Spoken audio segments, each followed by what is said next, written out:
Morning everyone. It is Sunday today, Mothering Sunday, at least here in the UK. So happy Mother's Day to all of you mothers out there, belatedly, because obviously it'll be a day or two late when this goes out, but happy Mother's Day nonetheless. I brought my wife coffee in bed and opened up cards and presents from the kids and stuff. And then as a special Mother's Day treat, we're going to go and move one of our chicken trailers, which is not a treat for anyone. Not at the moment. Without the avian influenza restrictions, it's obviously I wouldn't go so far as to say a joy, but an easy job. But with all the additional work involved with the netting, it's a real chore. It's no fun at all. My wife wanted to do it, and who am I to decline on Mother's Day? That's what we're on our way to do now.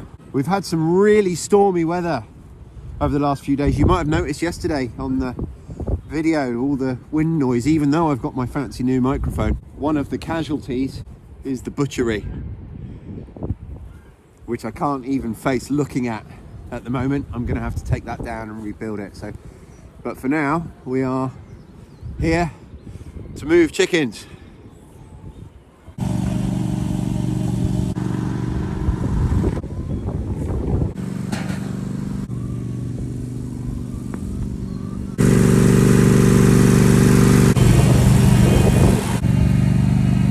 So the trailer moved really easily actually. Even though I'm struggling with the ball hitch, I've just turned it upside down and the cup's just sat on top of the bolt side. So we've got the trailer down where we want it so that we can have them out all round it. They've not had access to this bit yet. Obviously the next job is to bring down all the fencing, the electric fencer, the battery, the feeders, the drinkers, the netting and everything else, and of course the birds. But that's our next job.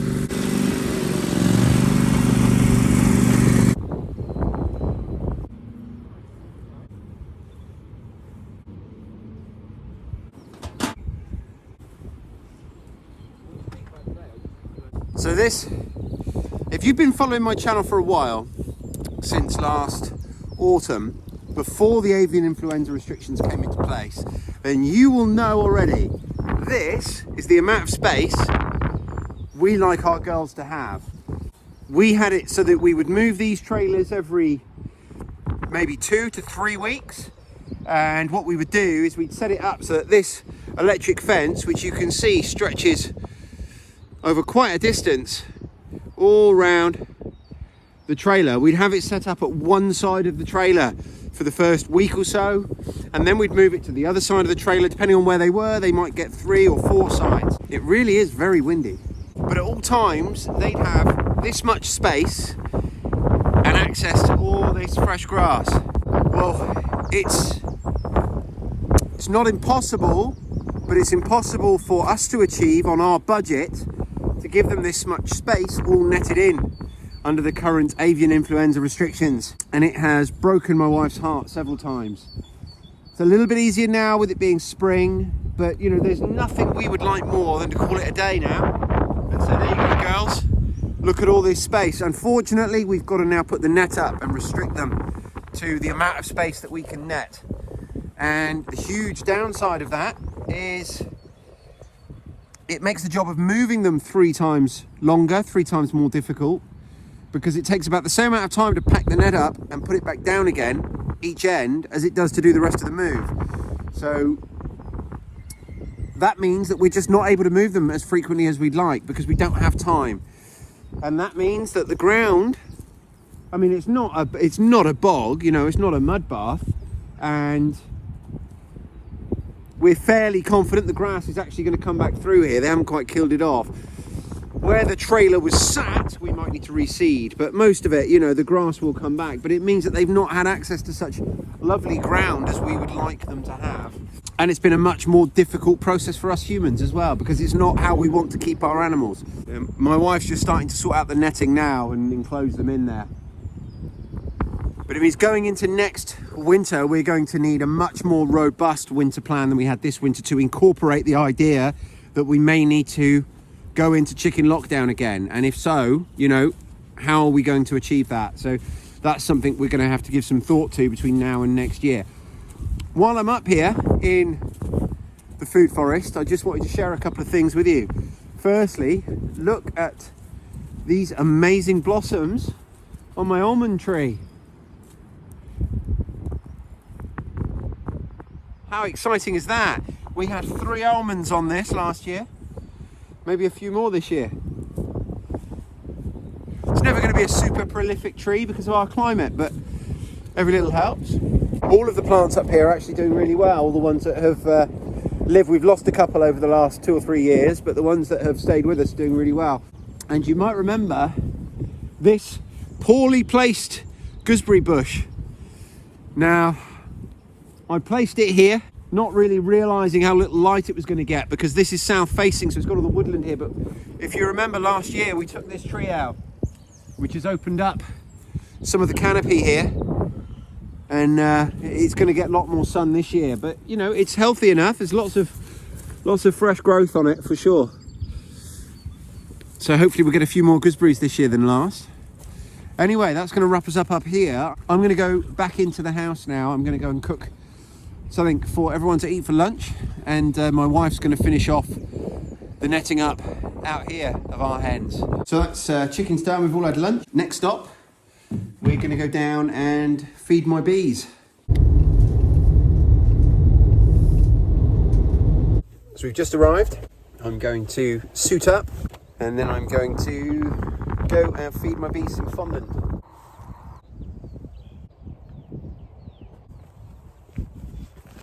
So last time I came, I fed them some sugar water, but I was told on that visit by Ken, the chap who came with me. He's one of the committee members here.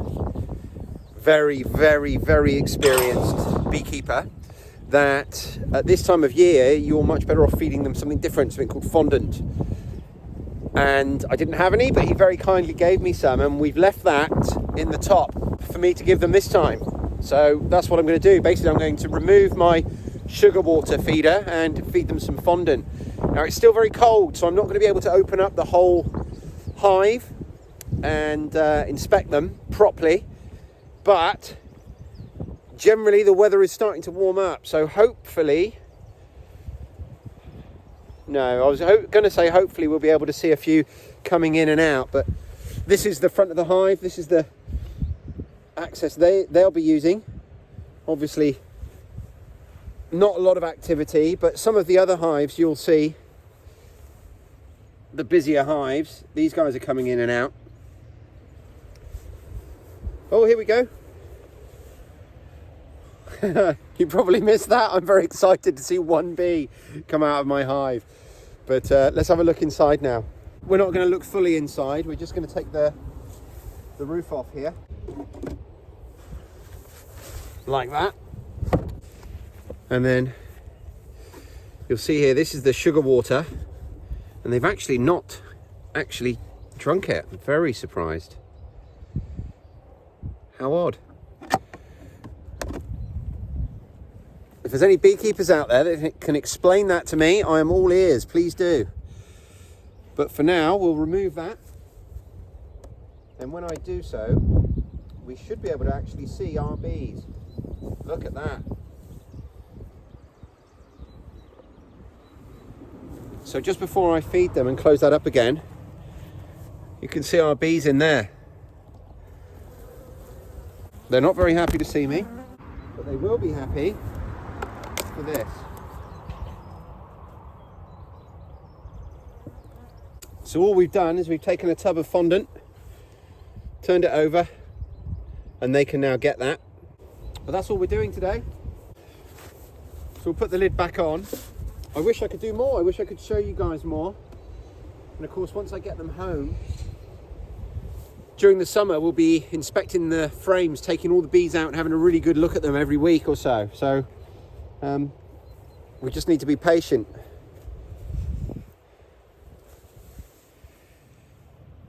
But they're alive, they're healthy, and I fed them, so I can't do any more. So that's about it for this visit. Yeah, so like I said, there's not a lot else I can do, not a lot else I can show you. There's a little bit of activity there, coming and going. So I can't wait, I can't tell you how keen I am to get them home. I literally cannot wait. But because of the temperature, you know, there's not much activity on any of the hives. That's us done here. We're gonna head home now. So I cooked a giant leg of pork last weekend, a whole leg, and it was massive. And we had a roast dinner. We've got lots of leftovers still. So I'm gonna cook some fresh roast potatoes and veggies and serve that with some of those leftovers, the meat. I cooked it slowly for 9 hours. It's so tender, it's delicious. And then with the rest of the leftover meat, I'm gonna make some pasta dishes for in the week. Let's head home. So we stopped in at the bakery, which is just up the road from our house, on the way home, and collected a load of waste bread. So we're going to go and drop this round for our animals, feed the pigs, and then head inside to start cooking tea. But because it's Mother's Day, all the kids are going to come and have a walk round with us, with Jackie as well, while we do it. One of the other things I've got done today actually is I've managed to cut some of the grass. Not all of it. This bit of lawn here is too wet. I still can't get the mower on it, but I've managed to do this one and that little bit I showed you. So that's another little bit of progress. I'm just on my way to collect the cart now so we can load it up with the bread. In fact, I might go and feed the pigs first. So the pigs have a diet made pretty much exclusively of bread that we get from the bakery, fruit and veg that we collect from the fruit and veg shop. When the breweries are running, the local brewery here, they have some spent grains as well, and they get kitchen scraps, and they also get a little bit of dead stock. I think that's a pretty balanced diet for them. They certainly seem to be healthy enough. But of all those things, their favourite is always bread. Bread day is a good day in Pigland.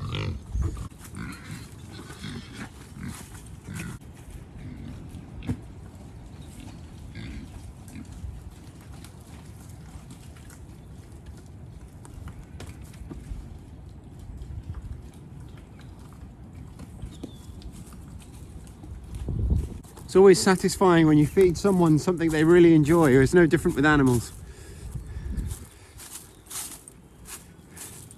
I'm going to collect the cart, take that back to the van, and hopefully I've got a tribe of minions waiting to help me distribute the rest.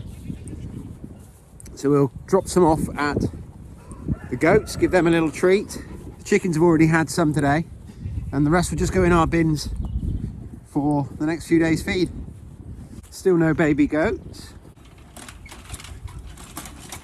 No sign of the kids, but I have heard them in the garden with their mum, and that was the main point, to get them to spend some time with mum outside and give her a hand collecting the eggs, because it is Mother's Day after all.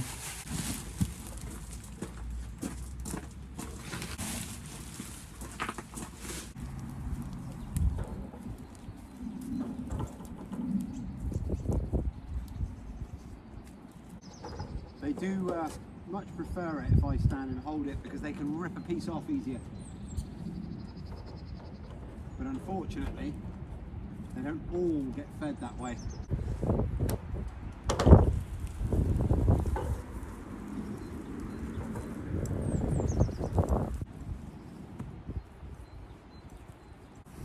Here they come, the rest of the minions.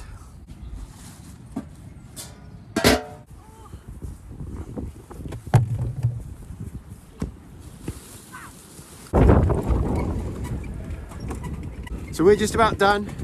I know I'm just about done for the day, all bar cooking dinner. So I'm gonna wrap it up now, and just quickly remind you guys to press that like button. Torrin, tell them to press the like button. Press the like button. Make sure you're subscribed, leave me a comment down below, and I will speak to you guys real soon.